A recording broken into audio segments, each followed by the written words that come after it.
බුදුරජාණන් වහන්සේගේ දෙවන ලංකා ගමනය ඇතුළු ශාසන ඉතිහාසයේ සිදු වූ විශේෂ සිදුවීම් කිහිපයක් හේතු කොටගෙන බක්පුර පසළොස්වක පොහොය දිනය වැදගත් වනවා.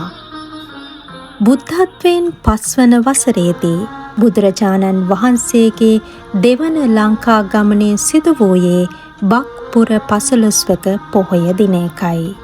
එකල ලක්දිව නාගදීපයේ පාලනය හෙබ වූ මහෝදර නාරජු සහ ඔහුගේ සහෝදරියගේ පුත්‍රයා වූ චූලෝදර අතර මිනි පළඟක් නැතහොත් මැණික් පුටුවක් අයිති කර ගැනීම වෙනුවෙන් ඇති වී තිබූ ආරවුල දිවසින් දුටු බුදුරජාණන් වහන්සේ ලක්දිවට වැඩම කළ බව මහාවංශයේ සඳහන් වනවා. තමන් වහන්සේගේ ප්‍රාතිහාර්ය පාමින් නාගදීපයට වැඩම කළ බුදුරජාණන් වහන්සේ ධර්මයේ දේශනා කර ආරවුල සංසිඳුවා දෙපාර්ශවය අතර එකමුතුකම සහ අවබෝධය ඇති කිරීම සඳහා කටයුතු කරනු ලැබුවා. බුදුරජාණන් වහන්සේගේ ධර්ම දේශනාවෙන් පැහැදුණු චූලෝදර සහ මහෝදර නාරජවරු කෘතවේදීත්වය හා ගෞරවය දැක්වීමක් ලෙස දෙදෙනා එක්ව එම වටිනා මිනි පළඟ බුදුරජාණන් වහන්සේට පූජා කරනු ලැබුවා.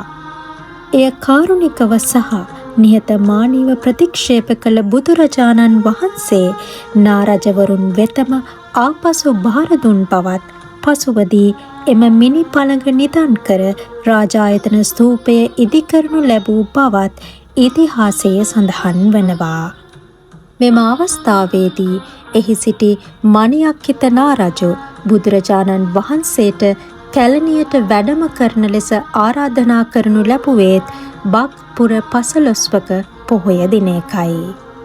බුදුරජාණන් වහන්සේ බුදුවීම උදෙසා ගිහිගේ අතහැර ආ ගමනට මූලික වූ සිද්ධාර්ථ කුමාර අවදියේදී දුටු සතර පෙර නිමිති අතරින් පළමු නිමිත්ත වන මහල්ලෙක් දැකීම සිදු වූයේත් බක්පුර පසළොස්වක පොහොය දිනයකයි.